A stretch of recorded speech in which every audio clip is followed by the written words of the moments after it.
Hey guys, tonight we're squeezing into a bed that's not quite a bed. Wearing clothes that definitely don't breathe and trying to drift off with one eye open. Because in the 1300s, lying down was dangerous. That's right. Sleeping, sitting up wasn't some random quirk. It was survival. Your mattress stuffed with straw, your bedroom shared with a crowd, and your doctor. He'd panic if he saw you lying flat like that. You probably won't serve this night in one piece.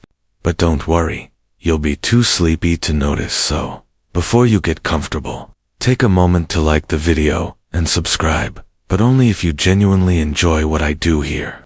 Tell me where you're watching from, and what time it is, in your part of the world. Now dim the lights, maybe turn in a fan for that soft background hum, and let's ease into tonight's journey. Tagger.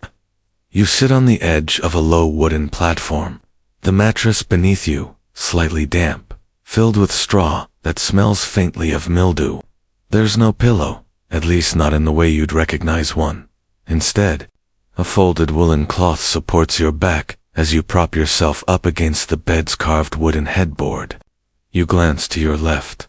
Someone else is already in bed, fully clothed, gently snoring in a slumped position. Welcome to sleep in the 1300s. Beds are narrow, short, and shared. You don't stretch beds at that time, were very narrow, and often shared. Out, you curl. But more than that, you sit your torso at an angle, as if you're just resting, not fully submitting to unconsciousness.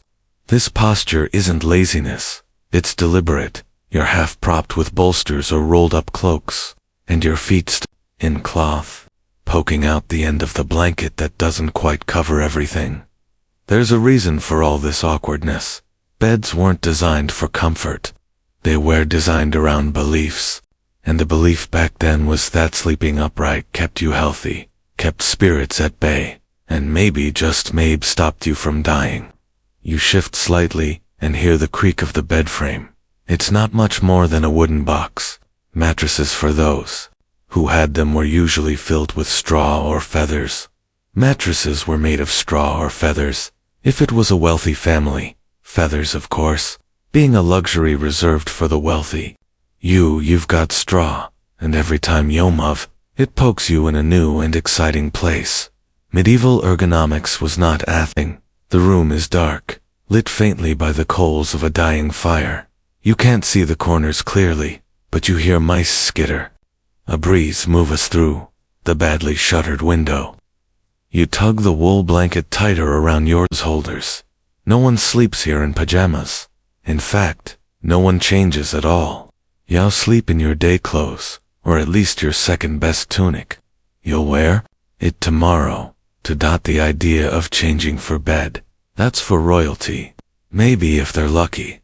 The ceiling beams overhead are low, and you hear water dripping somewhere. Maybe from the thatch above. Roofs leak. Floors stay cold. But again, you're not lying flat. That would be odd. That medical beliefs of the time, based on Galen's theories, suggested that lying down flat could disturb the body's humors, causing illness. Would invite illness. See, people in the 1300s believed that the body worked differently when itroclanned physicians still followed the teachings of Galen, who taught that digestion, circulation, and the movement of humors could be disturbed by the wrong sleeping posture. Lying flat might let those vapors rise into your brain or pull blood dangerously in your chest. Sleeping upright was a kind of ancient health insurance. You probably didn't expect bedtime to come with so much strategy, did you? But here you are, leaning slightly, trying to get comfortable, and very aware that it's not just about personal preference. It's about fear. Fear of disease, fear of disease, fear of death. If your great-aunt died in her sleep last winter, it was probably because she laid herself out like a corpse. That's what people said anyway. Sit up, stay alert, survive the night. You hear a cough across the room. Someone stirs. You're not alone in this bedroom. You're never alone. Most people live in one room. Houses, I fear, are lucky. You're in a small bed with a sibling. If you're really lucky, your parents are in another bed. If you're not so lucky, your grandmother, your uncle, and the neighbor's apprentice Ariel in the same room, each with their own weird bedtime habits. You try not to think about it. The straw mattress beneath you shifts again. There's something crawling. You try not to itch. You'll learn more about those bedfellows soon enough. For now, you exhale eyes, adjusting tough dark. Outside, the wind howls faintly. Inside, you count the beams above your head, trying to let sleep creep in sideways, like it always does when you're sitting slightly upright in a cold room, half listening to the rats, and you wonder, will tonight be the night you finally lie flat? Nah, best not to risk it. The fire has nearly burned down to embers, but your eyes are still open. Not from fear necessarily, though there's always a little of that lurking. But because your back aches, you shift again, trying to keep your upper body at just the right angle. Too straight and your neck stiffens. Too low and you might just inhale a demon or let bad humors flood your brain. Ridiculous, sure, but that's what people believed. In the 1300s, medicine was less healthcare and more educateasing, plus garlic. Most doctors still relied on ancient Greek texts, especially Galen's theory of the four humors: blood phlegm, yellow bile, and black bile. If those got out of balance, say from lying too flat, then you were in for a visit from fever, melancholy, or worse. So, people propped themselves up to avoid that imbalance. Upright sleep helped fluids flow properly, at least according to the logic of the time. And if your stomach was too full, lying flat was a death wish. Food would rise back up, possibly choking you in your sleep. So you stayed seated, digesting like a hunched-over owl in the dark. There were treatises, mind you, pages and pages of hand-copied serious-sounding gadvis. One common bit: thou shalt not sleep horizontal within 1 hour of supper. Another: keep the chest higher than the stomach, lest choler rise. Yeah, science. Historians still argue whether these beliefs were mostly spread by actual physicians, or just absorbed from religious teachings and folk wisdom. But it doesn't matter to you tonight. You're wedged into your corner of the mattress, obedient to tradition, careful not to tempt any imbalance. Your body's angle is a defense against illness, against superstition, against being judged by your mother-in-law, who sleeps fully upright and hasn't coughed in 6 winters. Some folks even used a bedstaff to help them sit properly. Basically, a long stick to prop under the armpit or rest against the frame. Nothing like having a medieval crutch jammed into your ribs while you nap. Meanwhile, monks in monasteries took things even further. They'd sleep sitting up in wooden stalls, cloaked in wool backs pressed against stone. For them, sleep was suspicious, too much indulgence. They trained themselves to wake and pray often, and keep the devil out of their dreams, by never quit or relaxing, and yet somehow you doze. It's not deep sleep. More like drifting in and out, nodding slightly, like someone pretending not to snooze. During a lecture, your dreams are thin and forgettable.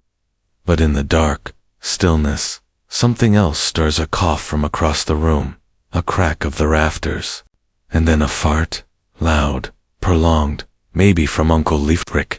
He always blamed the cabbage. You stiffly laugh, but also wonder, will you get blamed for that in the morning? This is another reason for upright sleeping containment. In homes where multiple people shared a bed, or at least a room, the less you sprawled, the less chance you'd end up elbowing someone, or waking up with their foot on your face. Sitting up in bed wasn't just about filth, it was about minimizing the chaos of close quarters. Quirky detail: some wealthier households had actual bed rules posted, as in written expectations. Don't talk too much. Don't roll. Don't sleep, mouth open. Don't grope the maid. Sit upright like a civilized person. You start to nod off again, chin dropping slightly, but instinct pulls your head back. Some part of you knows this isn't second of place, where sleeping too deeply is safe. Even if nothing supernatural shows up, you could just inhale the thick sour air and wake up worse for wear. Of course, there were always people who rebelled. Some slept flat and blamed their back pain on fate. Others turned on their sides, legs tucked up like babies. But those folks were fringer, reckless. You don't know anyone who sleeps fully, stretched out, unless they are dead, or nobility. There's a sliver of moonlight creeping through, the window now casting a jagged line across the floorboards. You can see your shoes by the door. They're still damp from earlier, when you stepped in a puddle outside the privy.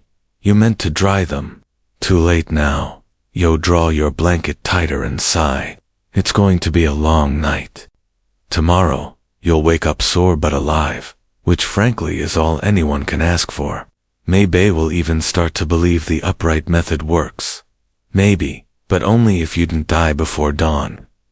You lean your head back gently against the bundled cloak, behind you only to feel something sharp jab into your neck, a bit of straw that's poked through the linen sheet again. You pull it out, flick it away, and shuffle the cloth with as little movement as possible, trying not to wake the person beside you. It's not easy, considering you're essentially upright in a shared wooden box of crunching, rustling discomfort. And, now that you're thinking about comfort, let's talk about pillows. Or the things people called pillows in the 1300s. Because what you're resting on right now, it's no goose down soft as a cloudhead cushion. It's a rolled-up bundle of cloth. Or if you're in a monastery, possibly a chunk of carved wood. Yes, wood. Monks weren't exactly known for their luxury bedding. Even among common folk, pillows were hard sometimes, literally. They weren't shaped for the neck or spine. They were wedges meant to prop you at the safe angle for your head. If it doubled as a place to store your nightcap, or your extra pair of socks, even better. One less mouse gets into your stuff. You shift again. Your neck is beginning to hum with that low ache that says good posture according to medieval standards. And bad idea by modern ones. But hey, you're surviving night, aren't you? Here's a fun tidbit. In some households, they didn't even want a soft pillow.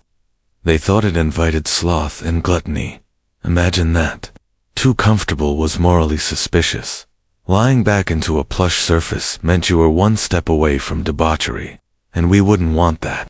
Not with the priest, living 2 doors down. In fact, some particularly pious folks believed the only thing worse than sleeping flat was enjoying it. If yorbed made you sigh in relief, it was probably too luxurious. So instead of a cushion, you got a warning. Hard beds make holy minds. Thanks, Dad. Historians still argue at. Most medieval folks had access to anything we'd call a real pillow. Archaeological digs have uncovered beds with cloth bundles that might be headrests, but nothing that screams snap. Some sources even suggest people deliberately avoided any head support at all, choosing to slump forward slightly or lean against a wall or bedpost. That's not to say nobody had pillow options. Wealthier homes, cement messing-cloth padded rests, or embroidered bolsters filled with feathers if they weren't being hoarded as tax collateral. Feathers, after all, were valuable. A feather bed was a sign of status, comfort, and possibly not being awake all night with shoulder cramps. But you're not in a featherbed household. You're in a house where the pillow feels like it might give you a splinter. Still, you rest your head against it because doing anything else would invite the cold, or the bugs, or worse, your mother's judgmental look in the morning. There's a rustle beside you. Someone shifts, muttering in their sleep. Yow catch, a phrase. Something about cabbages again? You try to ignore it and focus on your breathing. In, out, in, out. That straw poked you again. You wonder briefly what it would feel like to lie down fully just once, to really stretch out. Let your back sink, arms out, relaxed. But then you remember that woman down the road, the one who laid flat tore a live, her hip pain, and woke up 2 weeks later, with what the village now calls lung ghosts. She never stopped coughing after that. Didn't die exactly, but she hasn't been quite right since. Best not to chance it. Even among royalty, the idea of a fully flat bed was rare. You've heard stories of lords and ladies with slanted mattresses, raised at the head, sadomasochistal with ropes and pegs. The bed frames looked grand, canopied, curtained, embroidered, but still followed the angled rule. Because even when you had luxury, you didn't trust it. Besides, no amount of gold thread embroidery is going to save you from a poorly timed fart if your cousin's still in bed with you. A soft grunt, a creak of the boards. You glance toward the foot of the bed where a cat is curled around someone's ankle, probably the only creature in the house who gets to sleep flat, freely, and warm. But don't worry, its fleas are very democratic. You pull the blanket higher. The fire is nothing more than a memory now, a faint red glow in the corner, flickering like a dying eye. Still, there's a strange calm in all this discomfort. The way people have agreed quietly, collectively, that this is just how sleep works. This is how you keep safe. You sit upright, sore but steady, your head tilted just enough to invite dreams without inviting death. And slowly, without really meaning to, you begin to drift again. Somewhere in the half-conscious haze of not quite sleep, something tickles your ankle. You freeze, not from fear exactly, but from the immediate calculation. Is it a thread from your woolen stocking, or is it something with legs?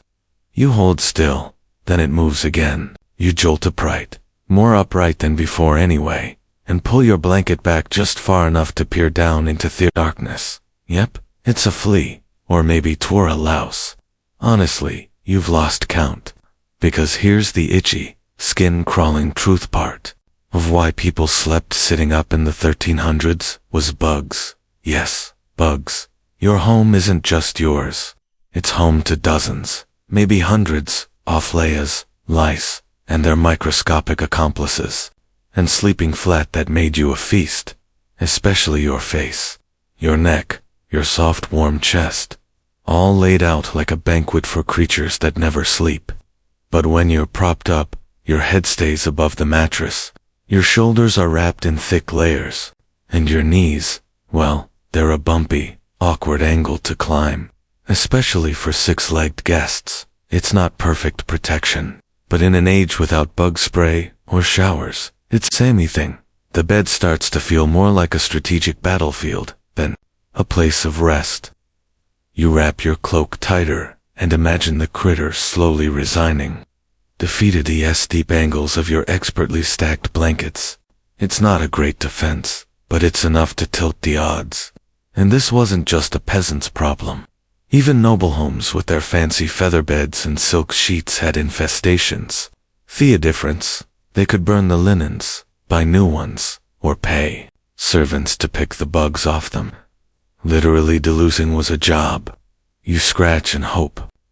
Historians still argue whether Piepli actually understood the connection between sleeping positions and insect bites, or whether they stumbled into the strategy out of trial and very itchy error. But letters and journals mention complaints of bites and methods to avoid them, some of which included burning herbs, hanging nettle bundles, or sleeping with garlic tied to your ankles. Yup, garlic. You shift your leg again, then stop. Sudden movement can agitate the little monsters. Best to stay stiller, slow. The blanket itches. Your scalp itches. You tell yourself it's just Thule. Someone across the room scratches audibly. You're not alone. Here's the funny thing though. Some folks embraced the bugs, sort of. There were jokes about them, folk tales.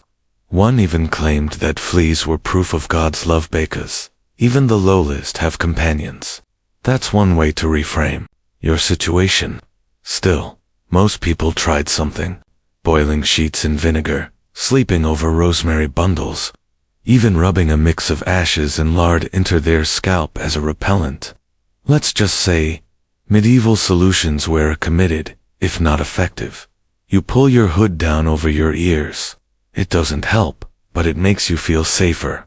Meanwhile, some wealthier households designed actual flea traps, tiny wooden boxes with bits of blood-soaked cloth to lure and catch the pests. Kind of like a bedbug Airbnb, but with no checkout time. If you were truly desperate and lucky, you might bribe the local apothecary for a salve. But most just endured, sat up, wrapped tighter, slept higher. Anything to keep the bites at bay. Outside, a dog howls. You hear it faintly through the shuttered window, and in the lull that follows, your bed cacks again. Someone turns over, someone else sigh. The shared air thickens with warmth and breath, and the not-so-distant scent of onion soup from supper. You close your eyes again, imagining the bugs losing interest, their tiny dreams crushed by your towering wall of posture. Your body may ache, your blanket may scratch, and your pillow may be nothing more than a folded rag. But you've claimed one small victory tonight. You stayed out of reach for no. You're finally drifting again, swaying gently in that thin space between waking and sleep. When you remember something that jolts your eyes open, people used to believe that lying flat could kill you. Not because of theft, not even because of the bad digestion, but because lying flat waste, sleeping posture of the dead. Corpses lie flat. Saints in their tombs lie flat. People who don't wake up lie flat. So you don't. Even if your back protests, even if your hips whispers sweet promises of better positions, you stay upright, because just maybe, you'll live longer that way. This was more than superstition. It was woven into medieval attitudes towards sleep itself. Lying down in full meant surrendering tough, unknown. And the night was full of risks. Back then, death wasn't an abstraction. People died all the time, often in their sleep. Illness, cold, childbirth, plague, you name it. And without much understanding of germs or internal anatomy, people relied on symbolism and pattern. She laid down and didn't wake up. Wasn't a description. It was a warning. Even church iconography showed it. The dead lying on stone, affixtions crossed feet together. You mimic that pose, and someone might come by in the morning and start preparing. A shroud? That's not a risk you want to take, so you don't lie flat. Children were told not to stretch out entirely while sleeping, lest the angels take notice. One grandmother might say, better to stay seated, half alive, half asleep, but still, fully here. There's an eerie logic to it. When you're propped up, you look like someone just resting, someone alert. A sleeper who might open their eyes at any moment. And maybe that makes the night a little less dangerous. Historians still debate how widespread this belief really was. Some think it came mostly from religious orders, spreading to lay people through sermons and storytelling. Others argue it had roots in ancient Roman burial practices, which emphasized posture and orientation in the grave. Either way, the association stuck, so even now, centuries later, you can't quite bring yourself to fully recline. You shift in your spot, adjusting the twist in your blanket, and glance toward the tiny wooden cross nailed above theaterway just in case you don't know if it works, but it doesn't hurt. Some people took further precautions. They'd mutter short prayers while climbing into bed, hedging their bets. Really, if I should die before I wake, sound familiar. That little rhyme may be modern, but the instinct is ancient. Sleep was sometimes viewed as a little death, a rehearsal for the big one, and the more you resembled a corpse, the more likely it was that the real thing might show up. Others lit candles to keep spirits away, or left bread and salt be the bedpost. One woman in Bohemia reportedly slept every night with a small iron key in her hand, believing it would lock her soul in. Effective? Probably not. Symbolic extremely? You too consider wrapping your arms across your chest like you've seen in some airy paintings. But decide against it. Better to stay loose, upright, alive. Even dreams were suspect. A flat sleeper was said to dream more vividly, sometimes uncontrollably, and dreams were where demons slipped in. Ever heard of the word nightmare? It once meant an evil spirit that sat on your chest while you slept. The mare wasn't a dream. It was a creature, heavy, crushing, and more likely to visit if you were lying flat and unguarded, so you stay vertical, even if your neck cacks like a cold barn door, even if your tailbone is quietly considering mutiny, even if the only thing keeping you from flopping sideways is stubbornness and maybe a well-placed bundle of firewood wedged against your side. That's how seriously people took sleep. Not a luxury, not a pleasure, a trial, a test of health, piety, and posture. But here's the weirdest part. Sometimes it worked. People survived the cold months. They slept upright through plagues and storms. They carried on, and maybe that posture, so uncomfortable, so upright, so strange, gave them just enough protection to last another night. And for now, you'll take it. You let your head dip forward slightly, your breath soft, and even as you try again to fall asleep without looking like you're too asleep because who knows who's watching, Thuan changes outside. You don't see it. Of course, your window has no glass, just rough shutters that rattle when the breeze catches them, but you feel the shift. A colder draft snakes across Therum, brushing your toes through the thin wool blanket. You tug the edge up higher, wrapping yourself tighter, and return to your upright perched spine, curved just enough to keep your lungs suppressed. A cough echoes from the corner, then a snort, then silence again. But your eyes are open now, and the dark feels heavier, so what counts as a bed anyway? In the 1300s, that word means different things to different people. For the wealthy, it might mean a grand wooden frame, intricately carved, draped with canopies, and stacked with bolsters. For peasants like you, a bed might be a heap of straw on the corner, or a wooden bench, or on the better nights, a raw platform that doesn't sag too much when someone else climbs in. You sit on just such a contraption tonight. The ropes chuck every time you move. They're looped tightly between Thuan frame's edges, forming a crude kind of mattress support. But over time, they loosen. That's where the phrase sleep tight comes from. You literally have to tighten the ropes, or you'll fall through. Quirky, right? You reach down and touch one of them. It's rough, fibrous, and smells faintly of smoke and sweat. Everything smells like smoke and sweater. Even the sheets, especially the sheets. Historians still debate how many people actually had beds in the way we imagine them. Excavations of medievallums have found a wide variety, some actual bed frames. Yes, but also pallets made from Russia's straw or moss. Some simply slept on benches near the hearth, curled up for warmth. The bed as an object was a privilege, not a guarantee. Tonight, you're lucky. You're indoors. You have a mattress. You're sharing it, sure, but there's a blanket, and that counts for a lot. Beds weren't always in bedrooms either. The idea of a bedroom as a separate space didn't exist for most people. You might be sleeping in the same room where you cook, eat, dry laundry, and store turnips. In fact, the bed might double as storage area.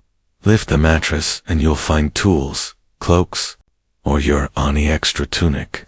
And if your home has a loft, even better. The bed's up there near the roof, where it's slightly warmer, assuming the windows don't whistle through every crack in the thatch. You hear a faint rustling above. Mice again, or maybe a bird nesting in the eaves. You try not to think about what might fall on your face. Another detail for many. The idea of a shared bed wasn't just common, it was expected. Travelers shared beds at inns. Apprentices slept at the foot of their masters' beds. Servants curled up in corners, or across bed chests, or even on woven mats by Theodore. Tonight, someone's breath is softly brushing your shoulder. You can't tell who it is. You don't want to know.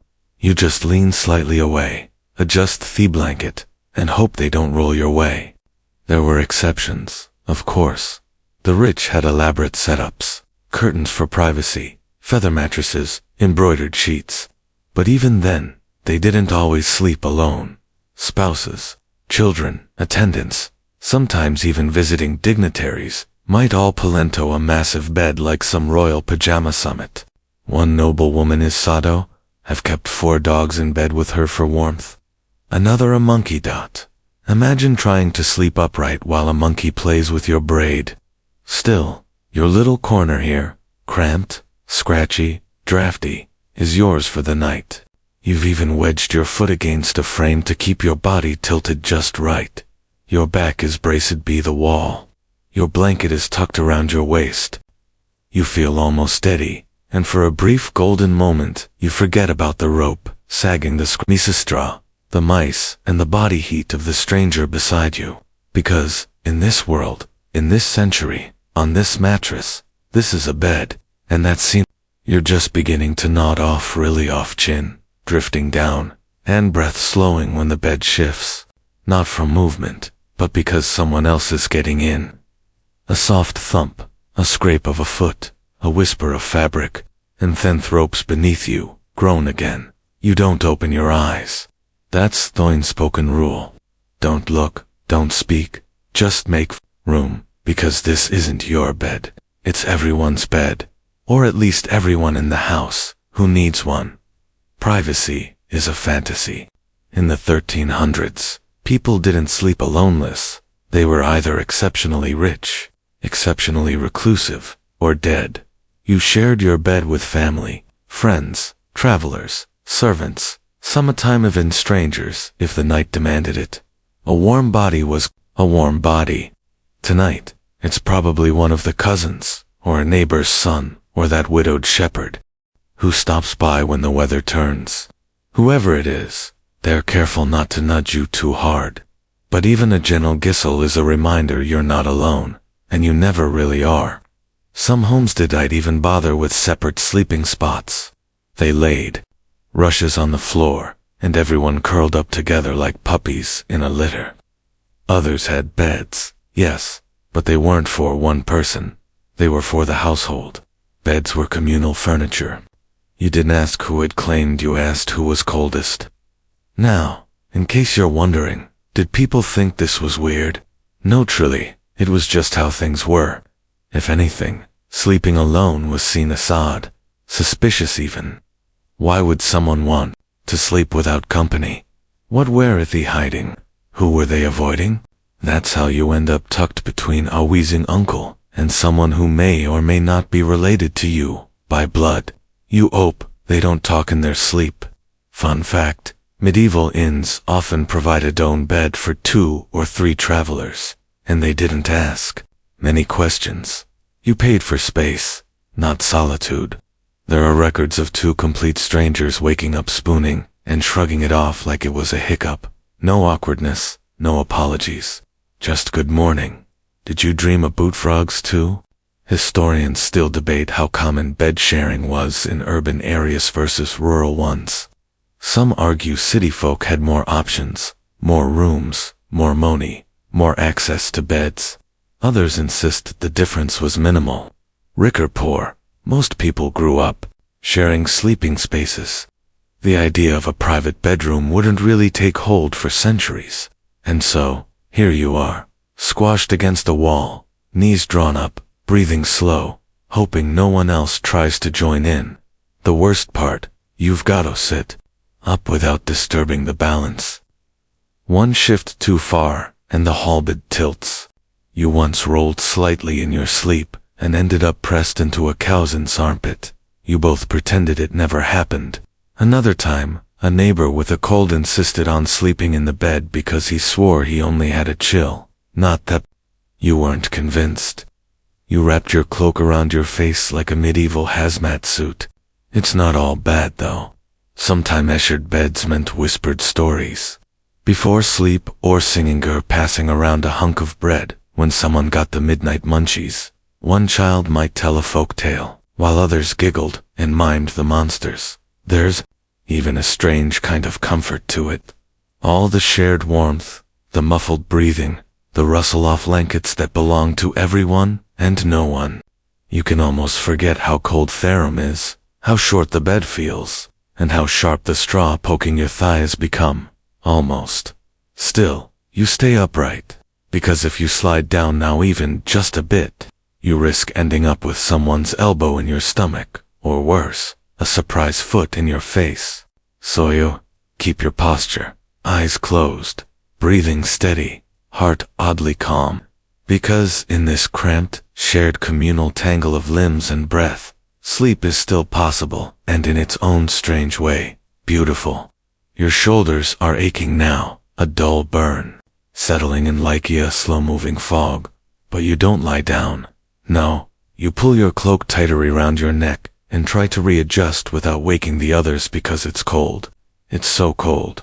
In the 1300s, there's no central heating, no electric blanket, no hot water bottle waiting to warm your toes. There's the fire, or what's left of it, and then there's layers. Lots and lots of layers. That's why you went to bed fully dressed. Remember, maybe Evan added, a second tunic, thick socks, a woolen hood. Some folks tied their sleeves shut at the wrist to trap heat. Others pulled their cloaks over their heads like a cocoon. You've done both, and still your fingers feel like icicles. Welcome to the medieval night. Most homes had no insulation. The walls were stone or timber, sometimes filled with wattle and daub, which is a charming name for mud and sticks. Wind sliced through the cracks. Roofs leaked in chimneys. If you were lucky enough to have one, barely kept in warmth, so you slept the only way you could, bundled and braced. Even nightcaps weren't just for show. That floppy wool hat in all the paintings, it kept your head from freezing. You lose most of your body heat through your scalp. After all, something medieval. Folks probably figured out the hard way. There's an old superstition that says, if your ears get too cold while you sleep, your dreams will fill with screaming children. You don't believe it, probably. Still, you pull your hood a little lower just in case. One quirky tradition, some people warmed stones in the hearth and wrapped them in cloth to tuck at their feet. Early hot water bottles. Problem is, you had to remember to wrap them. More than one sleepy soul woke up with auburn or a smoldering blanket. Cozy historians still debate whether most medieval people slept in their outerwear or kept specific bed clothes for the night. Some say wealthier households had linen sleeping garments. Others insist even the well-off bundled up in dake, especially during the colder months. Tonight, you're wearing nearly everything you own. You're not the only one. The bed is a collection of limbs and cloaks, wool and skin, all pressed together for survival, as much as sleep. Someone's breath tickles your cheek. You don't mind. It's warm. The blankets, such as they are coarse and scratchy, made from thick wool. They trap heat well enough, but they're heavy. If you try to lie down fully, you'd feel like you were being pinned by a damp bear. Sitting up helps. It creates little warm pockets, lets you huddle your arms and knees into one solid unit of human insulation. You've also tied a cloth around your mouth, not for modesty, though that's part of it, but to filter the cold air. Breathing icy wind all night isn't good for the lungs, and according to some idlits in evil winds, the kind that give you coughs. Or worse, you once heard a story of a man who slept with his feet exposed and woke up with them taken by frost spirits. He limped for the rest of his life. You didn't know if it's true, but your toes are wrapped in 3 layers, just in case. One of your favorite bedtime series is the footstone. No, not the fancy kind rich people had. Yours is just a flat brick, warmed near the fire earlier and now tucked under your blanket. It's cold now, but for those first few moments, heaven. Sometimes you think of the nobility reclining on their feather beds with furine, sheets, and velvet bed hangings, but even they weren't immune to the cold. Castles are drafty, stone wall, hug back. In fact, there are records of noble families sleeping with dogs under the covers, not out of love, but necessity. You try to imagine that Elodie of the court whispering, "Come on." Snuffles warm my feet, while her husband snores beside her in silk. It helps to smile in the dark. Your own household, no dogs tonight, just a few chickens roosting in the corner, and one large tabby cat currently curled against your calf. You let him stay. His body is warmer than your cloak. The fire is nothing but coals, now barrel or range, barely alive. You can feel the temperature drop with each passing hour, but your arms are tucked, your knees are drawn in, your chin rests on the crook of your shoulder. You are a lump of fabric and bone wrapped in fatigue, and still you sit up. Still you remain, because even when it's freezing, posture matters. Sit tall, sleep lightly, breathe slowly, and try not to let the frost spirits bite. Your breath fogs in the chill, a tiny cloud that disappears almost as soon as it forms. You watch it fade mesmerized before the gentle snore beside you reminds you you're not in some quiet dream. You're just awake again, trying to sleep, sitting up in a world where comfort means status. Because here's the thing, the rich slept differently, not flat necessarily. They weren't that bold, but they slept with flair, with padding, with people to warm the sheets first. Their beds were platforms of power, not just furniture.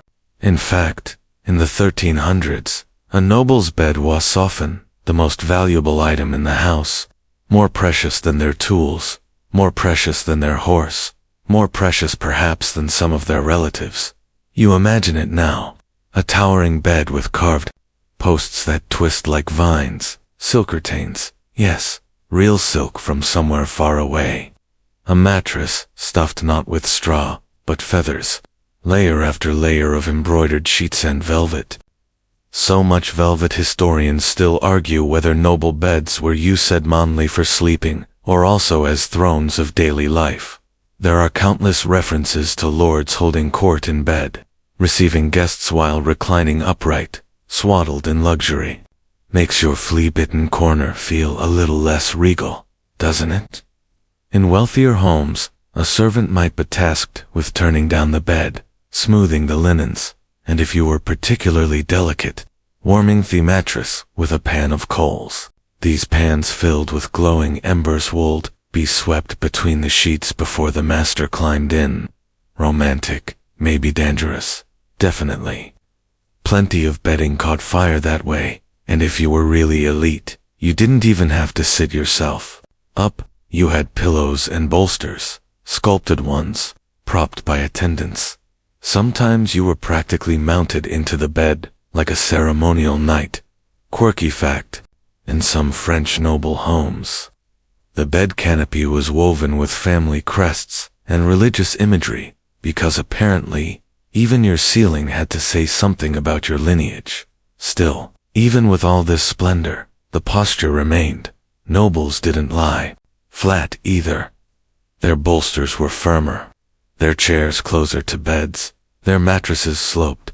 The fear of illness, the superstitions about sleep, the need for proper digestion, those didn't vanish with coin, but comfort that was purchased, and it was displayed.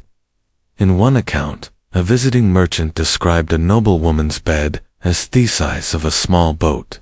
She reportedly slept with a furred cloak, 3 dogs, and a carved walnut backrest. The merchant, for his part, slept on a pile of reeds in the stable loft. You chuckle softly, careful not to wake your bedmate. That image, some grand lady snoring beneath golden covers, while dogs snuffle at her feet, is absurdly cozy. You wonder if she's still scratched at fleas under all that velvet. You adjust your own position. Your blanket has slipped again. A corner of the mattress is damp with condensation from your breath. You tug the wool back into place and lean against your support, a rough beam worn smooth over the years by generations of tired shoulders.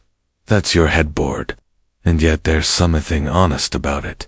Nothing is hidden here. You don't pretend you're royalty. You just try to keep your knees warm and your eyes closed. Still, you can't help imagining if you had a bed like that. Would you sleep better? Would your dreams be grander? Or would you still wake to cold air, a cramped back, and the quiet truth that no matter the wealth, no one really escapes the fear of the night? Because in the 1300s, sleep wasn't indulgent, it was survival.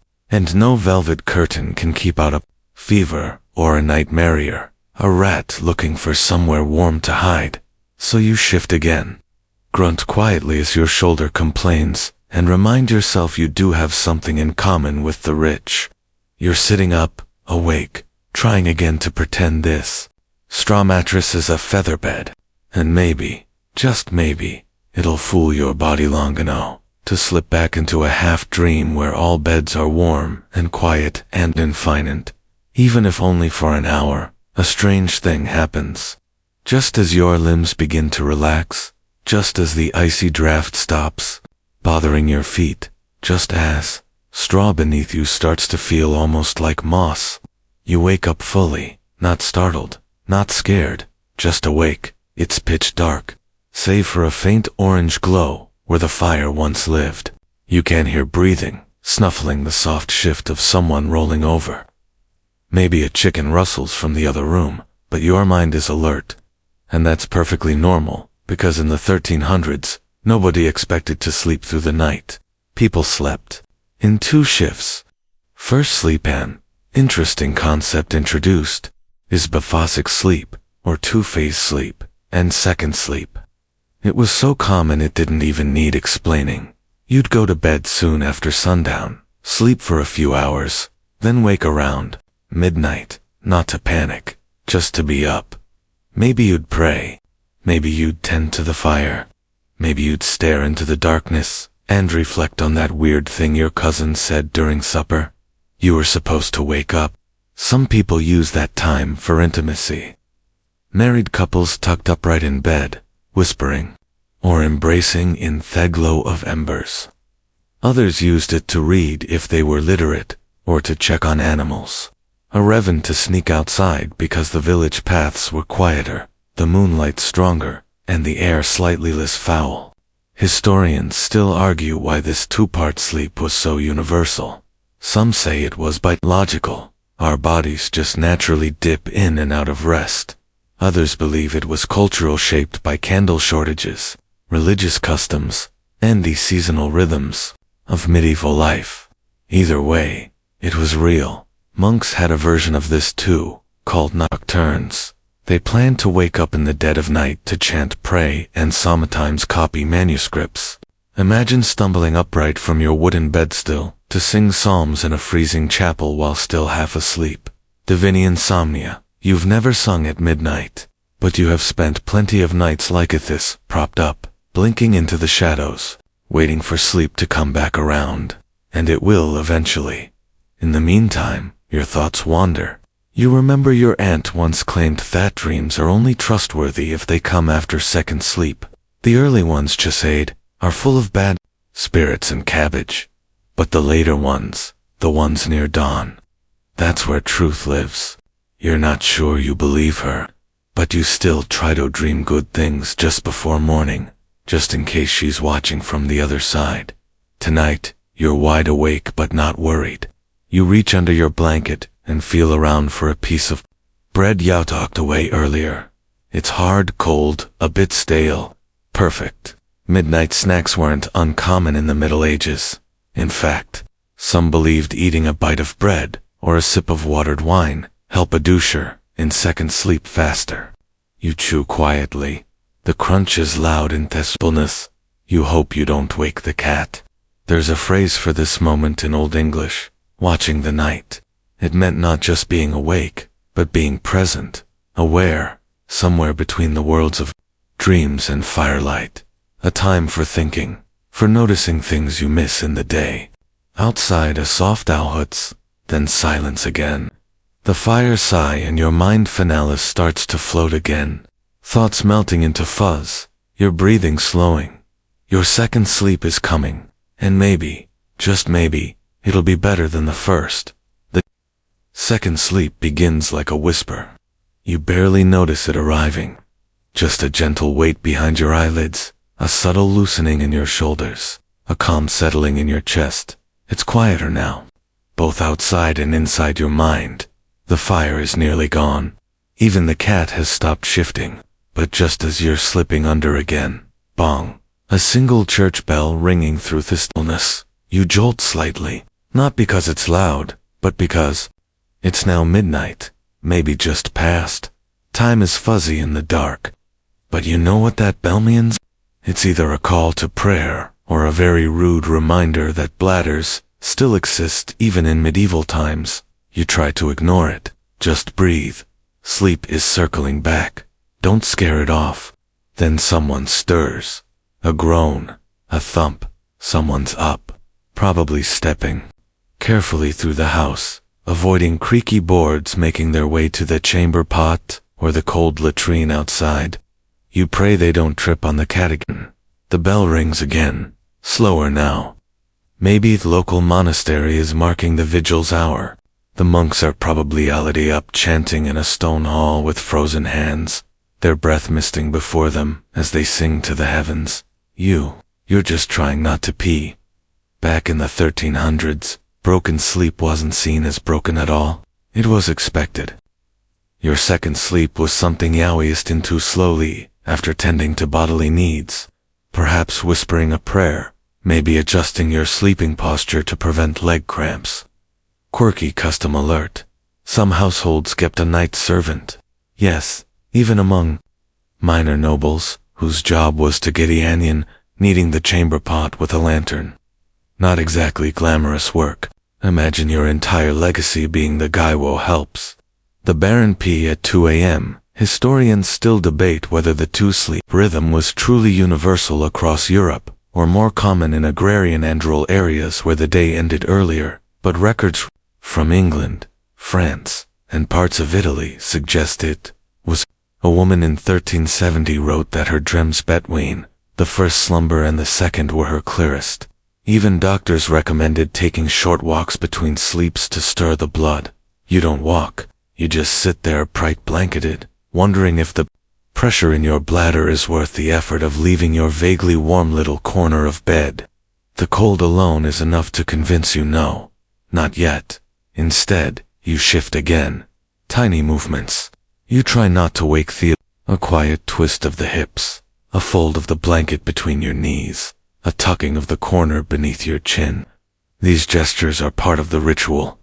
The long, slow dance of getting your body back into that fragile shape called sleep.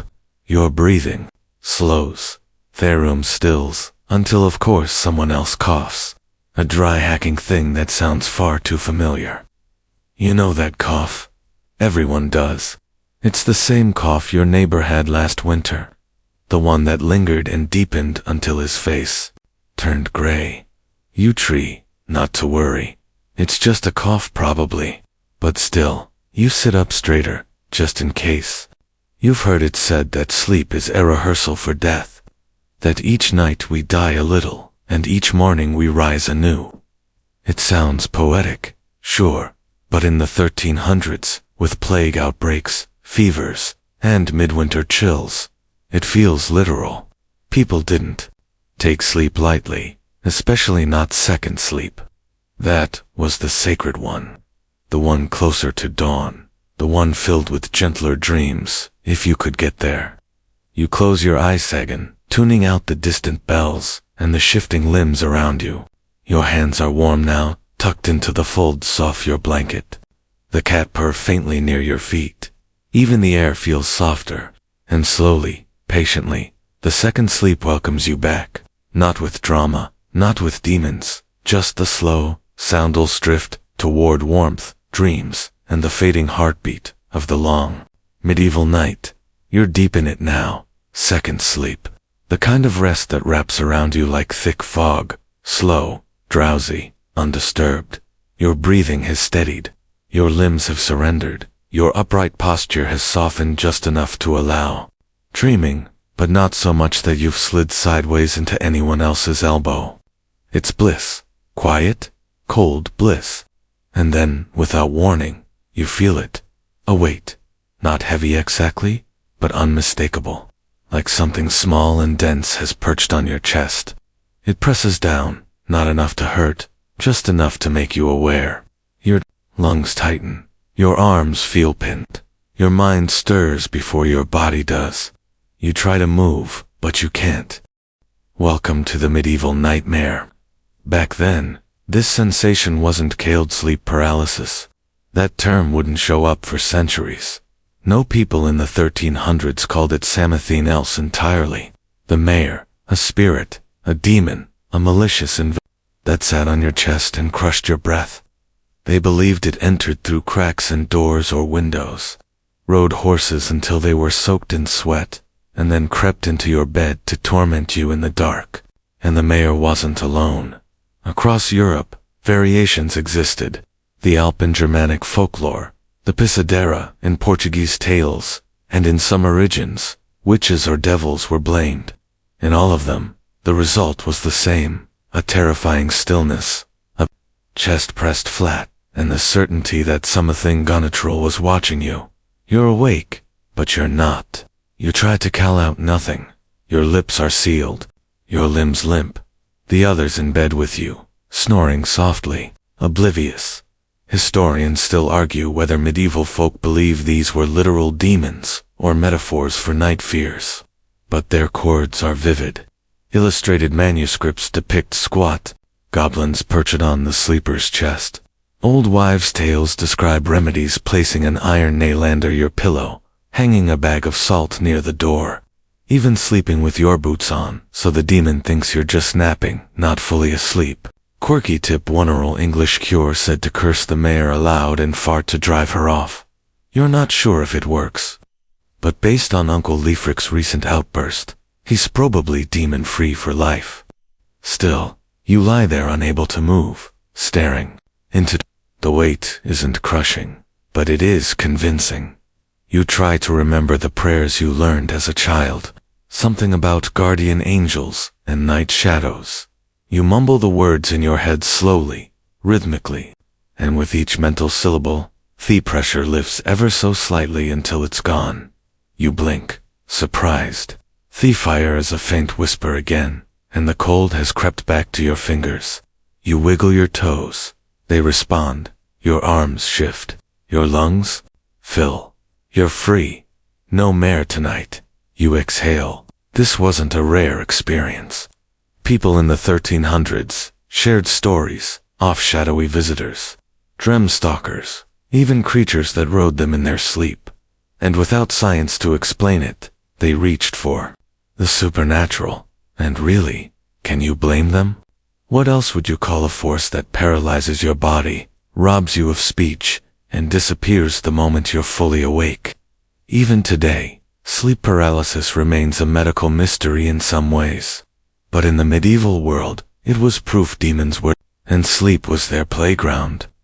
You shift in your blanket, newly aware of every creak in the room, every sigh from the bodies around you. You scan the darkness for movement, but there's nothing, just shadows and silence. You settle again, sitting as upright as you can because, let's be honest, lying flat after that experience, not an option. And yet, despite the scare, the sleepiness returns, because the night is long, and your body is tired, and with the mare gone, for now, you have a few more hours before dawn, to reclaim your dreams. You stir sometime later, groggy and stiff, the cat nose stretched across your shins like a furry belt. It's not the nightmare that wakes you this time. Not even a creaking floorboard or cough from the corner. No, it's something else. A sharp sniff, then another. You slowly open your eyes, and in the pale morning light, just starting to leak through the shutter slats, you realize you're not alone. Well, of course, you're not alone. This is the 1300s. But what you're seeing now is the true scope of medieval bedtime. Everywhere you look, there are limbs, someone's elbow near your face, someone else's feet tucked beneath your cloak, and yes, someone else entirely nestled along the edge of the bed with a blanket over their head, like a cloaked ghost. You are in a pile, a literal, human pile, and that's just how it's done. In the 1300s, beds weren't sacred solo spaces. They were community zones, places to sleep together, whether for warmth, for necessity, or because there was simply nowhere else to go. Families shared beds, that's obvious, but so did travelers. When inns were full, people shared. If the innkeeper had one bed left and two strangers arrived, they'd sleep in Theism bed without blinking. Naked sometimes, but let's not get into that just yet. Quirky tidbit. Some innkeepers kept a piece of chalk behind the counter to draw a line down the bed, literally a boundary between strangers. Left side, right side, no spooning. Hopefully. Of course lines can smudge, especially when both parties snore. One tale of a merchant and a knight who shared a bed at a roadside tavern.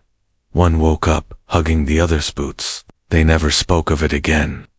Historians still debate how common these strangers' sleeping arrangements were outside of inns. Some argue it was mostly a rural practice driven by tight living quarters. Others point to urban crowding where apprentice workers and servants often slept near or in the same bed as their masters, and gender lines weren't always strictly enforced.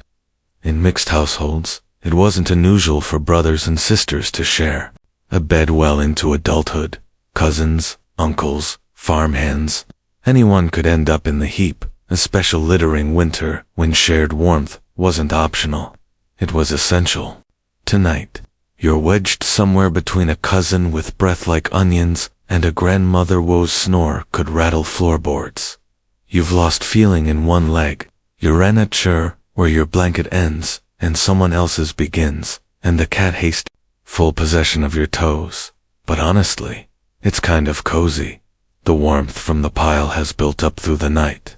The air is still cold, sure, but the cocoon of cloaks and breathing bodies has kept the worst of the frost at bay. There's a peculiar sense of safety in the tangle until someone shifts. The cousin probably one with the onion breath. He mumbles something about a goose and flops sideways, forcing you to angle your spine even more awkwardly just to avoid being crushed. You sigh loudly. It's not even dawn. And this is the best-case scenario. Imagine if you were on a pilgrimage, a journey that could take weeks. You'd sleep in strangers' barns and share at church halls, in tents packed with snoring companions. You'd wish for the luxury of a shared straw mattress with familiar smells. One pilgrim's diary described a night in a wayside hostel, where he shared a bed with 3 monks and a woman who sang in her sleep. He never found out her name, but he remembered her snore. Another account speaks of a noble being forced to share a bed with a peasant after a flood blocked the roads. We did not converse, the noble wrote stiffly, but I am certain he stole my belt. No further details. You adjust again, doing your best to stay upright, still sitting still, angled just enough to respect tradition and avoid a headful of. And as the bed groans beneath yet another sleeper waking up, you realize something. In this century, sleep is not a private act.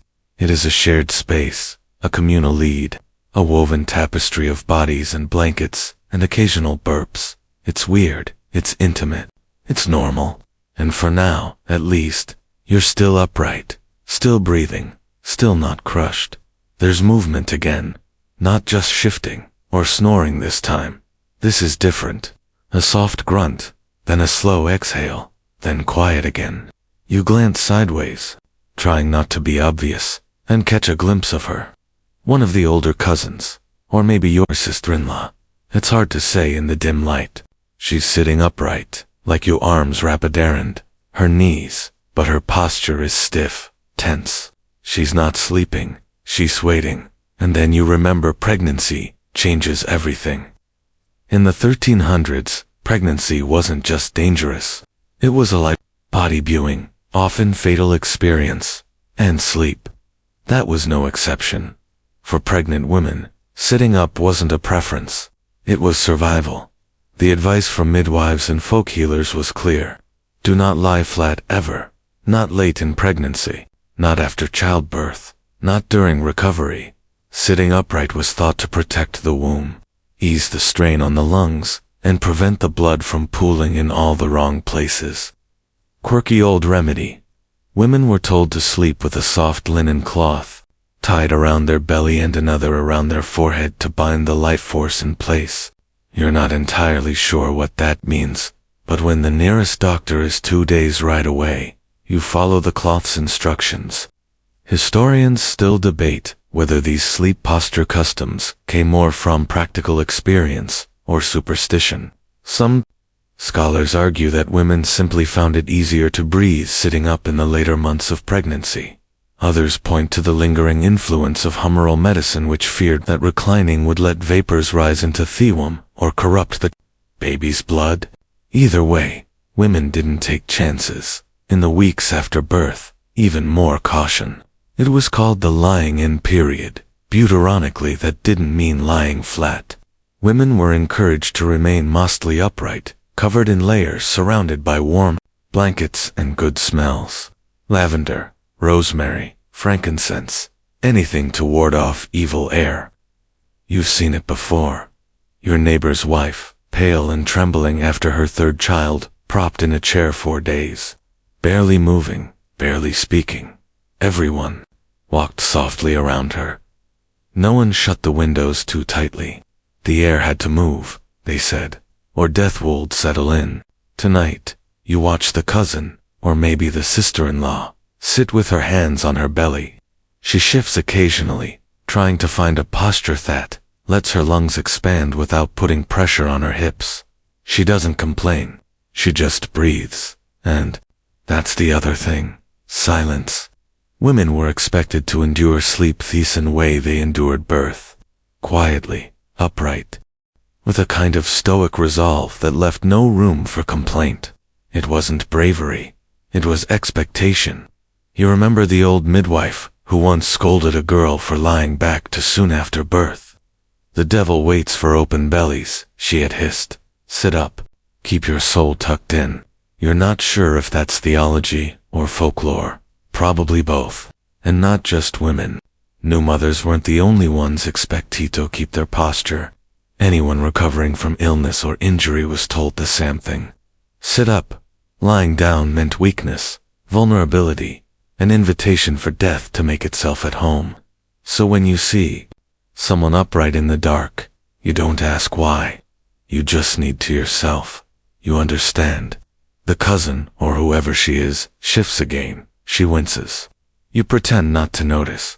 Instead, you focus on your own breath, syncing it quietly with hers. In, out, in. Again. Main. In this silent companionship, there's comfort. And maybe that's the heart of all this upright sleeping, the shared burden. The knowledge that nobody here is sleeping in luxury. Not even Thepriknon. Not even the frightened. Not even you. You're all upright together, bracing yourselves against the cold the night. And whatever unknowns wait beyond morning, somewhere in the ceiling, a soft scratching begins. Probably a squirrel, or a bird nesting in the thatch again. You listen to it. Lazily, your body heavy, but your eyes unwilling to close just yet. And then suddenly you smell it. Smoke. Not the warm, cozy kind from a hearth. This is sharp, accurate, stale. Not in auto panic yet, but enough to make you instinctively sit up straighter and pull your cloak tighter around your nose. That fire must be smoldering wrong again. You glance toward the fireplace. Just embers now. But the faint trail of smoke curling into the air seems to be drifting inward. There's no chimney. Not in this house. Or if there is, it's more of a hole in the roof that sort of works. Sort of. Welcome to one of the least discussed reasons people in the 1300s avoided lying flat. Smoke inhalation. You wouldn't think it. A poorly ventilated house, which most were lying down in the winter, could literally be deadly. Fires burned low overnight to keep the cold out. But if the wind shifted wrong, or if the embers reignited a bit too strongly, the smoke would hang in the air like a blanket. And guess who'd be breathing it in? That's right, the ones on the floor. That meant infants, the sick, and anyone lying too low were at risk of coughing themselves, awake, or worse. Sitting up wasn't just about humors or demons, it was practical. Your head needed to stay above the smoke line. Historians still argue how widespread this concern was. Some believe people just tolerated smoke as an unavoidable nuisance.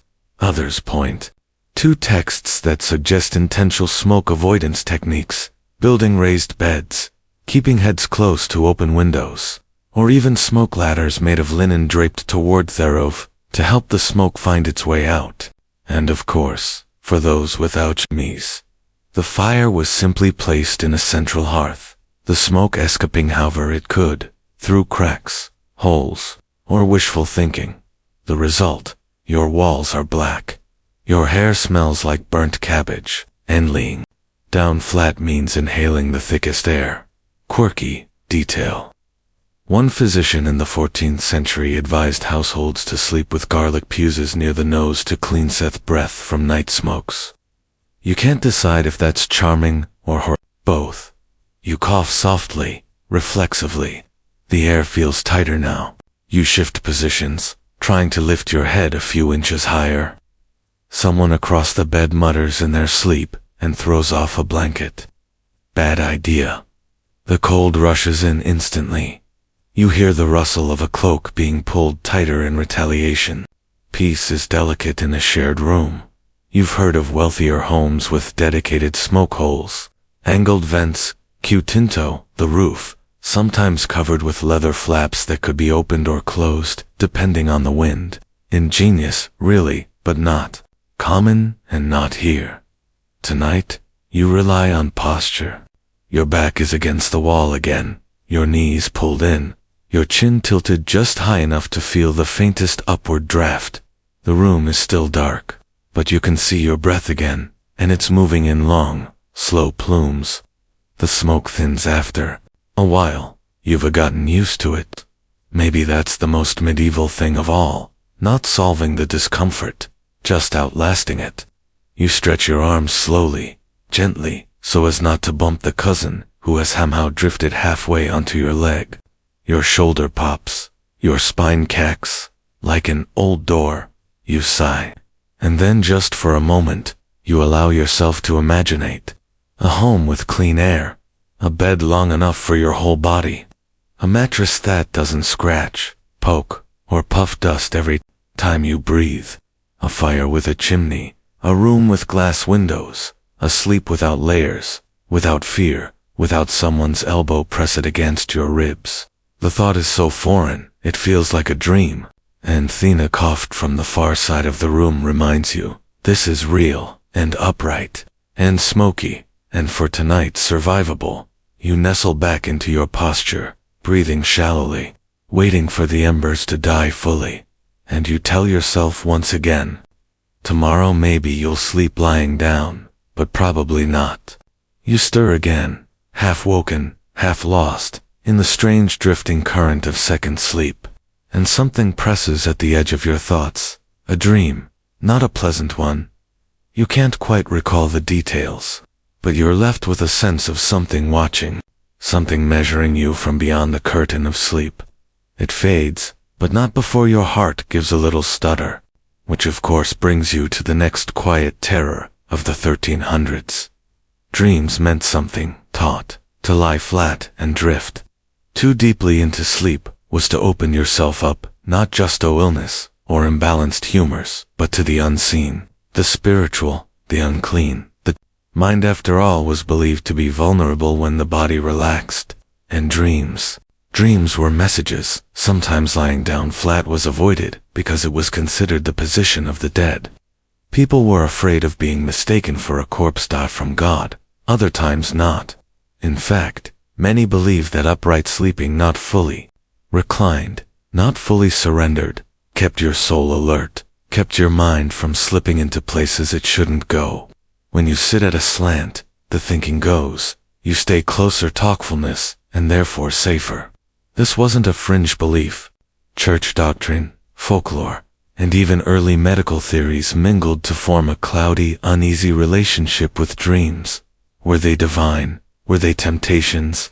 Were they just the result of spoiled meat and poor ventilation?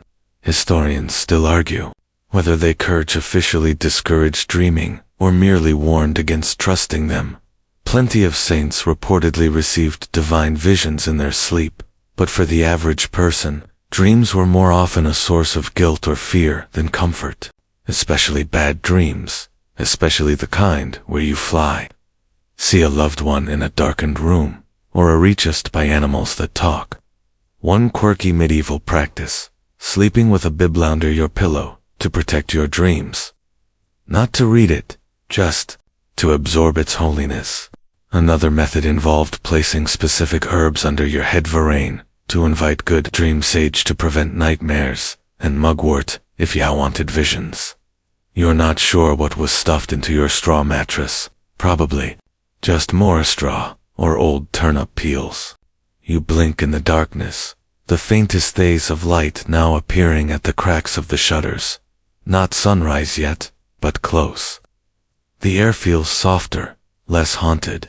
You've heard of people keeping drying journals, even in the Middle Ages. Monks, especially, they'd wake after a vision and write it down in elaborate Latin, trying to determine whether it was divine or demonic. Some dreams were seen as warnings, others as tests. Some were analyzed for symbolism. If you dreamed of teeth falling out, it meant illness, a flood impending disaster, a black dog, the devil was near. A rooster crowing in a dream was good. Unless it spoke, then definitely bet. You remember your aunt once said she dreamed of fire 3 nights in a row. The house didn't burn down, but her husband did fall into a cookpot a week later. Coincidence? She didn't think so. And let's not even talk about sleep talking. That could get you in trouble. Say the wrong thing out loud in your sleep, and your spouse might accuse you of witchcraft, or adultery, or worse, heresy. So yes, people had reasons to avoid deep sleep. They curled up, half waking, half dreaming, clinging to that upright posture like a spiritual seatbelt. You settled deeper into your cloak, now adjusting your posture ever so slightly, keeping your head tilted but not slack. The cat stretches beside you. Someone nearby coughs again. The dream, whatever it was, is fading, and in its place is a quiet clarity. In this world, sleep isn't surrender. It's a negotiation. You give the night just enough of yourself to survive and no more. Because your dreams aren't just private. They might be watched. You wake to a creak. Not loud, not urgent, just the quiet groan of weight shifting wood on wood somewhere in the corner of the room. You blink, disoriented, and for a moment, you think it's someone adjusting on the mattress. But then you see it against the far wall, just visible in the slatted glow of pre-dawn, is a chair.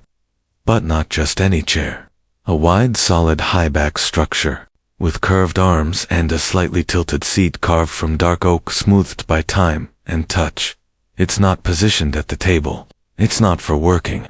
It sits by the hearth facing nothing waiting. That dear sleeper is a chair bed, and in the 1300s, it was in Tunkeman, especially for the elderly, the sick, or anyone who'd given up on horizontal sleeping altogether. These weren't just chairs. They were night thrones, tools of survival. Not just because of the cold or the bugs or the straw poking your ribs, but Becca's medieval sleep was a noisy, broken public event. There was always a cough, a prayer, a fart, a chicken, always a draft, always a fear, always a Roussel from the corner. That might be a rat, or might be Uncle Leifric, looking for his other sock. People in the 1300s didn't expect 8 hours of peaceful horizontal slumber. They expected interruptions. They expected discomfort. And they learned to work with it. Segmentedly, shared beds, upright posture, midnight bread chewing, ghost avoidance rituals, all of it stitched together into a fragile but functional form of rest. Historians still argue how much this disrupted people's health. Some say broken sleep, weakened immune systems, and shortened lives. Others argue it made people more adaptable, more resilient, more aware of their bodies and cycles. But one thing is certain. Nobody was drifting off to lo-fi rain sounds in a king-size bed under a weighted blanket. They were sitting, wrapped in cloaks, inhaling smoke, listening for mice. And when dawn crept in, they rose, not well-rested, not blissful, but grateful to still be breathing.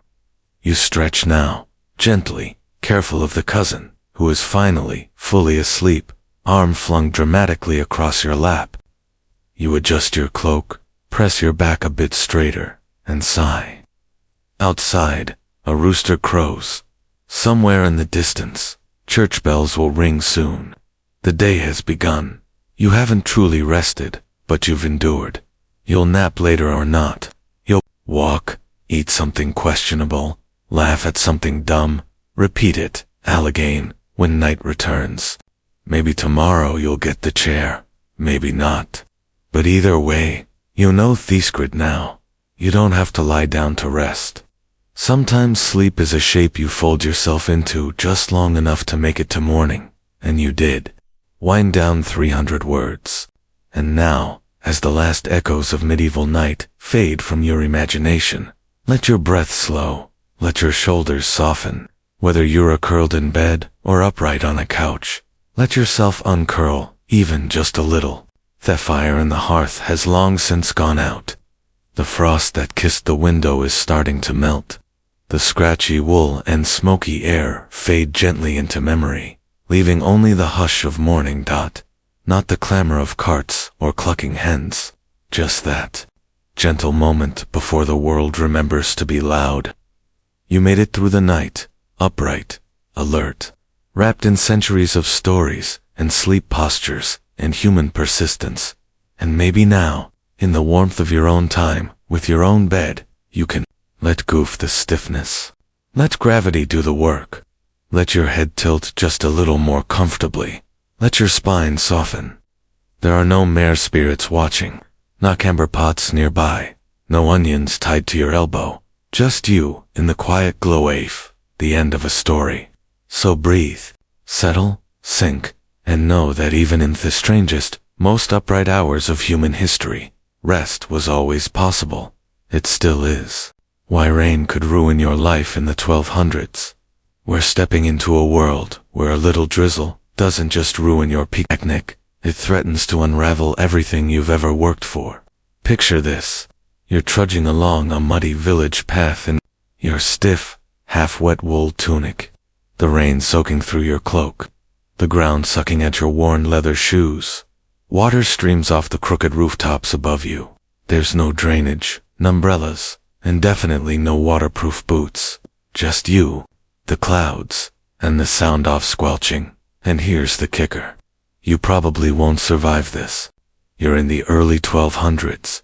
You live in a village somewhere in what we now call Western Europe. Maybe England, maybe France. Wherever it is, the sky is an unbroken gray sheet, and the rain has been falling for what feels like weeks.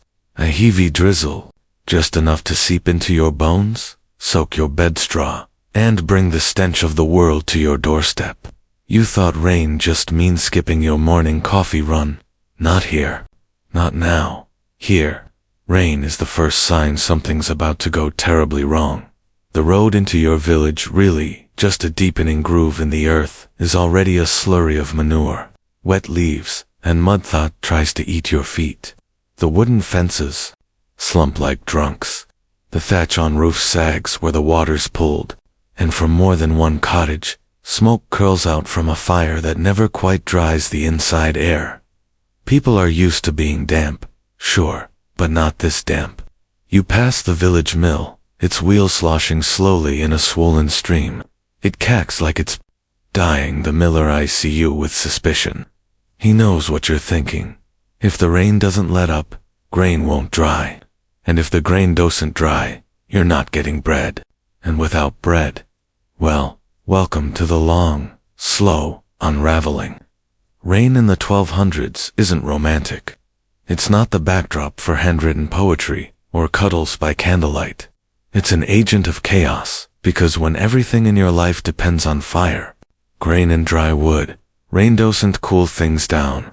It turns up the pressure. Your cottage has a thatch roof, pretty standard for the time, but it's been patched 5 times this year already. Each time, some helpful neighbor reassures you that stuffing another layer of reeds and straw will do the trick. It never does.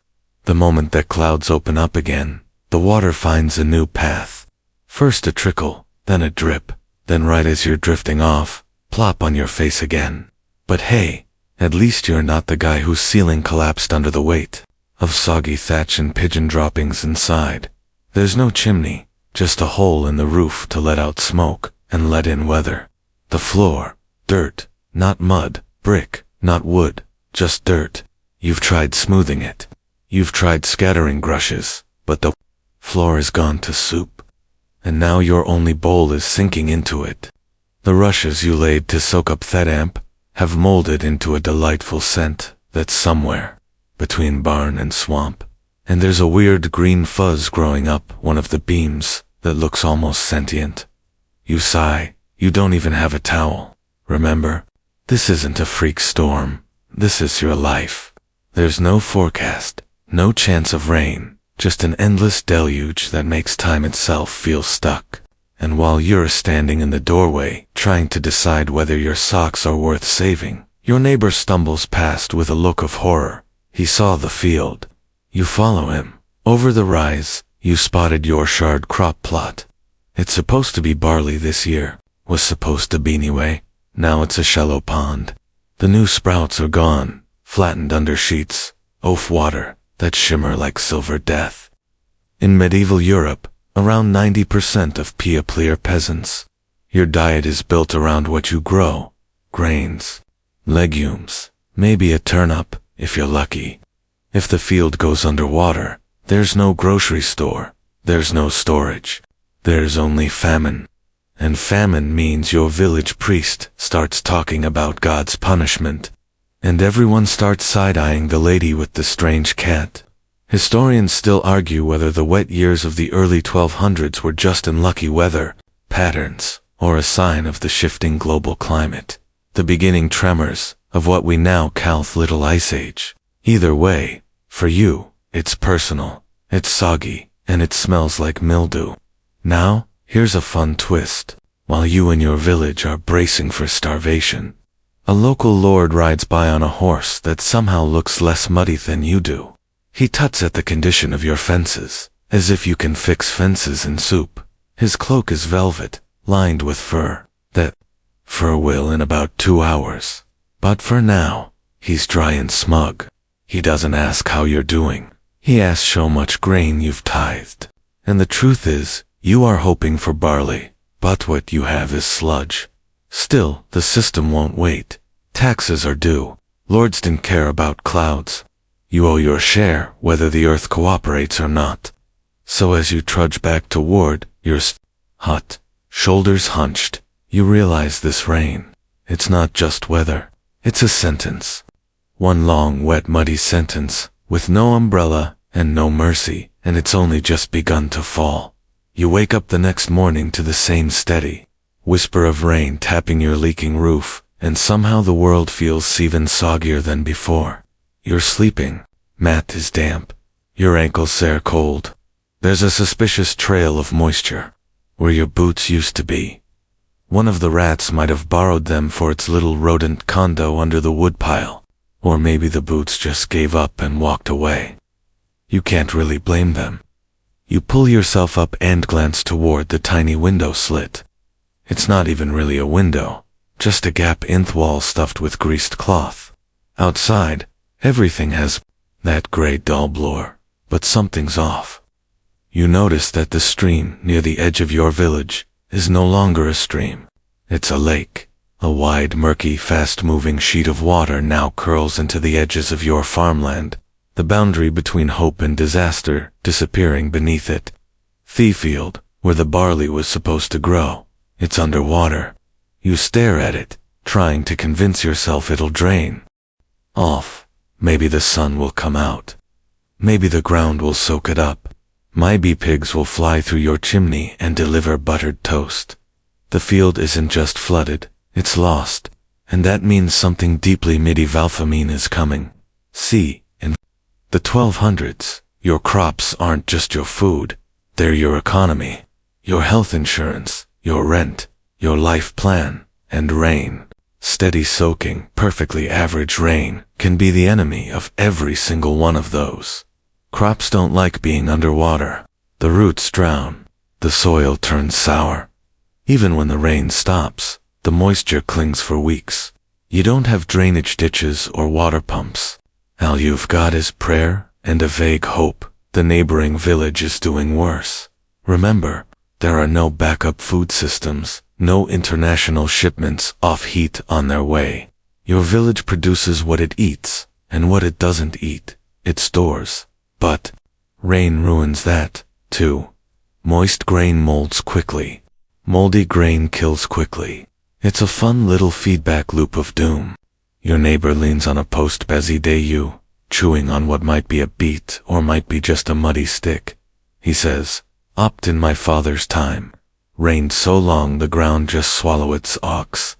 You blink, the whole ox hooves up like it stepped in a soup pot. Grins like it's a great story, but the humor fades because the weight of dismament is settling in. Everyone's thinking the same thing. What now? In a dry year, you'd harvest enough to feed your family, pay your lord, and stash a bit in the granary for winter. In a good year, maybe even sell a sack at market, but in a wet year like this one, you get nothing but rot. This kind of harvest failure isn't just a personal problem. It spreads. When one village loses crops, neighboring villages feel the pinch. Soon, everyone's walking farther for food, trading more desperately, and risking more danger just to get through the week. You're not just hungry. You're competing with others who are hungrier. Historians still argue whether these crop failures led directly to violence or just laid the groundwork for it. But either way, famine doesn't play fair.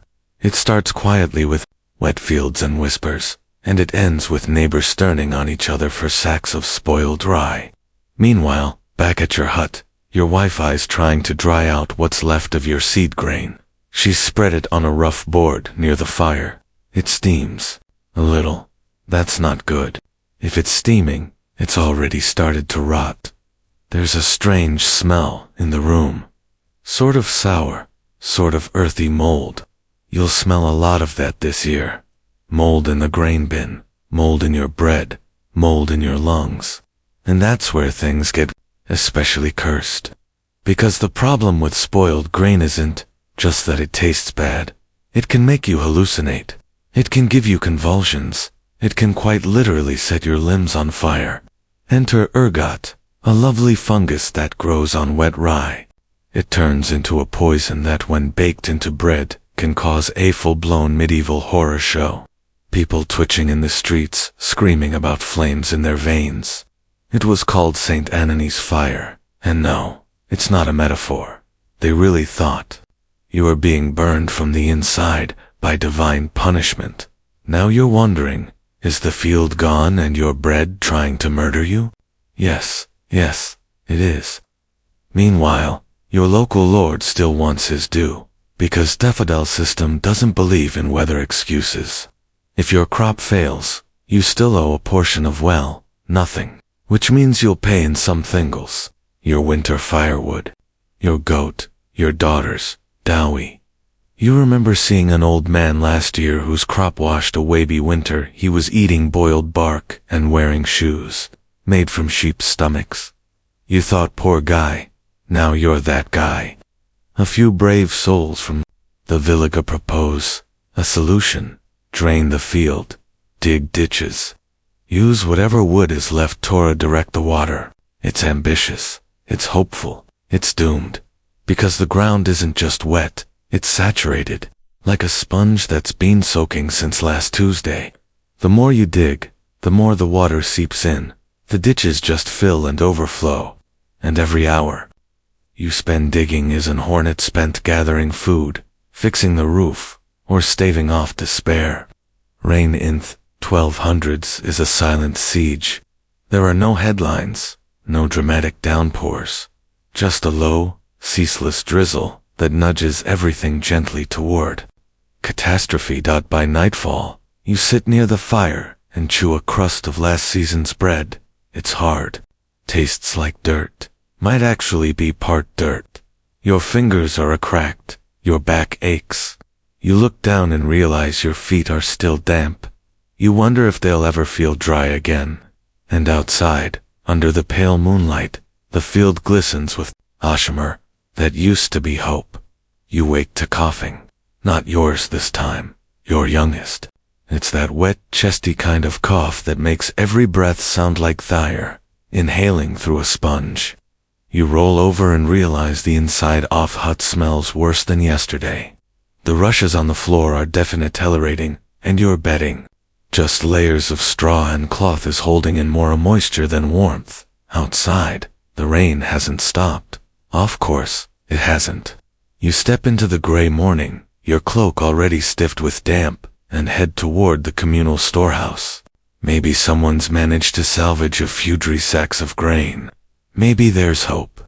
But as you walk, you catch a whiff of something that stops you cold.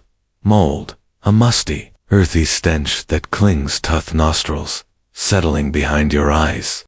You duck inside the storage building and find several villagers already there. They're holding their sleeves to their faces, looking down at the burlap sacks with a mix of horror and resignation. The grain's gone bad. One woman ginger-lipples back a cloth and shows you the culprit. Rye turned gray-black with a powdery coating. Air God. Again, you've heard the stories. People eating this grain start to shake, twitch, see things, lose fingers, toes, sometimes minds. Saint Anani's fire isn't just a spooky nickname. It's what happens when your daily bread becomes medieval elves with a side of gangrene. And you remember that not long ago, Yorkison in the next village over went to a festival, ate a loaf of rye, and was last seen running through a field, screaming about devils in the wheat. The problem is mold isn't always obvious. Some of these grains look fine, and the hunger gnaws louder than the fear. You could sift through it. Try to dry it near the fire. Hope for the best. That's what your neighbor does. You watch him take a handful of grain and mutter, "Just the damp ones. Yeah, we'll sort them." He laughs nervously. You do not laugh. You just imagine the funeral. Historians still argue whether widespread ergot poisoning was behind certain mass visions in medieval towns. Strange dancing madness, outbreaks of hysteria, and even accusations of witchcraft. In your time, no one talks about fungus or chemistry. They just call it curse bread, God's judgment, or bad luck. Super helpful. So you step back from the grain and consider your options. They're not great. You think of trading for food, but trade requires something to trade with. You've got wet cloth, a rustic knife, and a half moldy onion. The market won't open again until the road rise, which could be weeks. And even then, no one wants to buy. Waterluck. Back at your hut, your partner has tried baking some of the salvaged grain into bread. It's thin, hard, and smells faintly of mildew and something chemical. You try a bite. It sticks to your teeth. It might also be plotting your demise. Then comes the stomach cramps. They didn't hit right away. At first, it's just a twist, a twinge, then a deep, sour burn that works its way up into your ribs.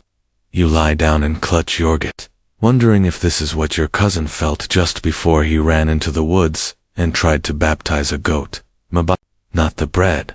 Maybe it's just nerves. But either way, food is now the enemy. Your wife refuses to eat it. She feeds the youngest boiled roots instead, mostly water, and fibrous chunks that probably do more harm than good. The baby coughs again, louder, this time. At this point, you're not just dealing with hunger. You're fighting off the suspicion that everything around you might be contaminated. The cloth, the straw, even the air inside your hut feels thick and hostile, like it's watching you, waiting for you to let your guard down. And all the while, the rain keeps falling, gentle, relentless, quietly, digging its fingers into everything you own. You visit the church, not for a sermon, just for shelter. Churches are built to last.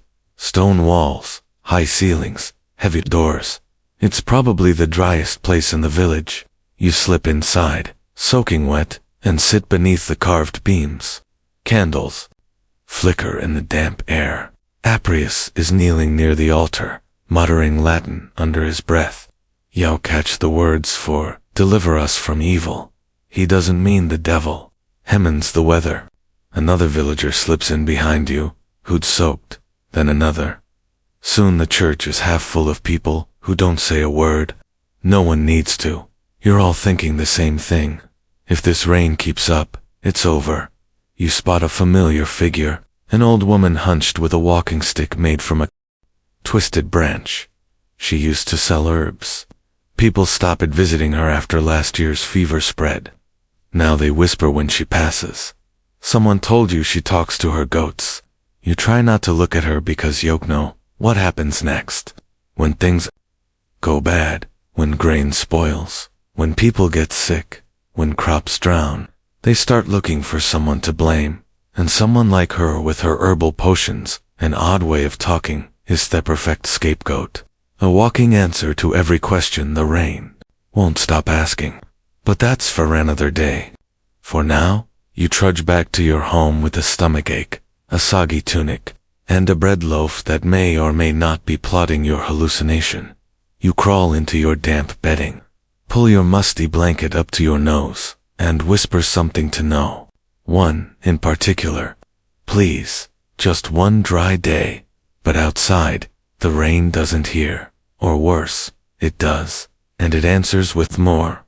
You wake up in the middle of the night to a soft, rhythmic plip, plip, plip, an unmistakable sound. It's back. The drip right over your head again, soaking through the fabric you thought might last one more season. You swat at the ceiling, but the drip has already claimed your bedding and is eyeing your last pair of dry socks with malicious intent. You roll over, cursing the roof silently, and that's when it hits you. Even castles are no match for this rain. You'd think the rich have it better, and in most ways, sure they do. More food, better walls, actual furniture, but even inside those mighty castles, the rain makes itself known. You remember the time you visited the local lord's estate to deliver grain. As soon as you entered the great hall, you noticed the smell. Damp stone, rotting wood, and just the faintest hint of wet dog. Turns out stone doesn't mean dry. Castles are drafty. They're massive, uninsulated refrigerators made of rock and echo. And when it rains, water doesn't just roll off the roof, politely. It finds every weak joint in the mortar and trickles down like through world's most passive-aggressive faucet. The tapestries hanging on the walls, they're not just decoration, they're insulation, in theory. In practice, they're soggy rags full of mildew, and probably half a kingdom's worth of moths. And they smell, oh, they weak like wet sheep in noble disappointment. You remember the steward apologizing for the state of things. My lord regrets the leak above the throne of all places. That's where the lord sits to pretend he's better than you. And now he's sitting under a drip crown, slowly tarnishing, cloak, collecting mildew like it's a hobby.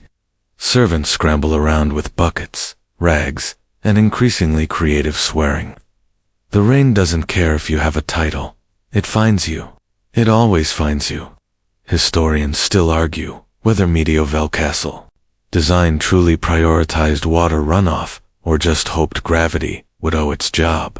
Either way, many castles were built in haste, with more concern for defense than drainage. A moat may keep enemies out, but it doesn't stop rain from falling straight through a hole in the roof. You saw it firsthand during that grain delivery. Puddles on the stone floors, wooden beams, swollen and sagging. The banquet table pushed to the driest corner, where a few unlucky nobles sat hunched and miserable, gnawing on hell-form meat pies under dripping candles. And heaven forbid, the rain comes with wind. In that case, the tapestries become sails. The windows, usually just arrows, slits, let in water like it's a guest on the list. Fires struggled to stay lit, smokelings to everything. One chambermaid you met had a permanent cough, and she swore it was from spending too much time near the leaky stairwell, which doubled as both a wind tunnel and a cold bath when the rain turned sideways. So, no, the nobility aren't safe. Their bread is probably less moldy, their cloaks more flined, but they're still living in giant stone basins that collect water like accidental bathtubs. And when you live in a castle where everything's wet and nothing dries, even silk starts to feel like sandpaper. The lord's chambers, supposedly the finest rooms in the keep, are often the highest up, which means they're closest to the leaky ceilings.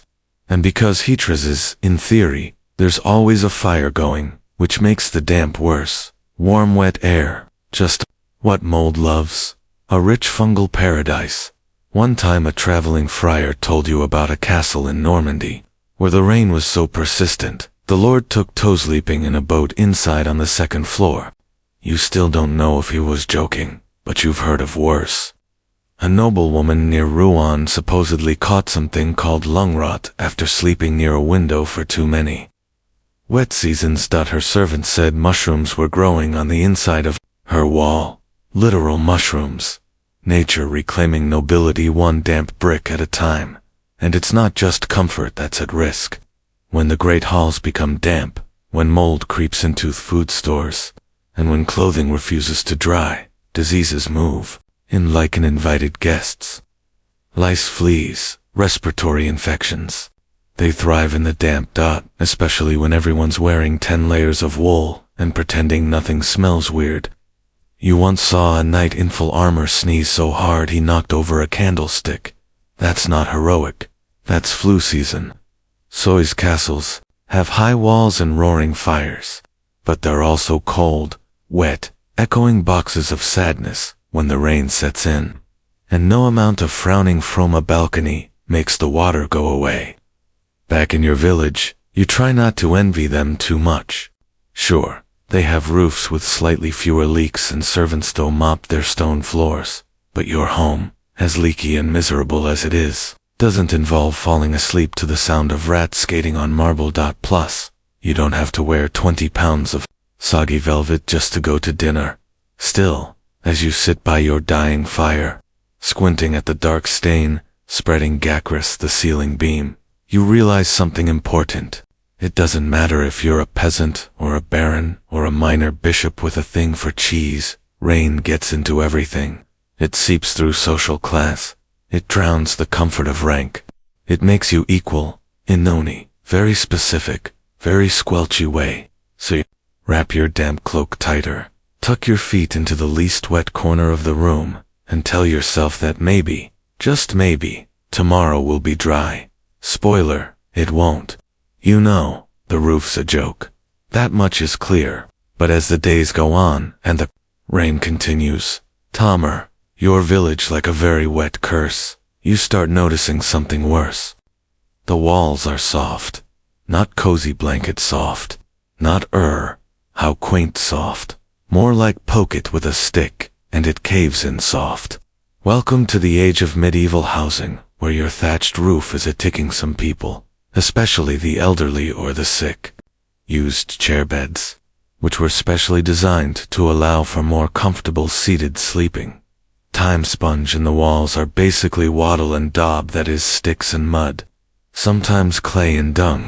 It's charming in a look what the kids made in art class kind of way. But rain turns it all to soup faster than you can say look. You press your hand against the interior wall one morning and it feels squishy. You pull it back and there's a faint earthy scent on your palm like compost.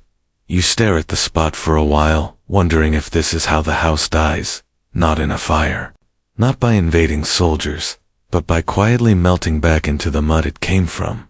Remember that roof, that patchwork of reeds, straw, and wishful thinking. It's now a dripping net for moss, bugs, and bird poop.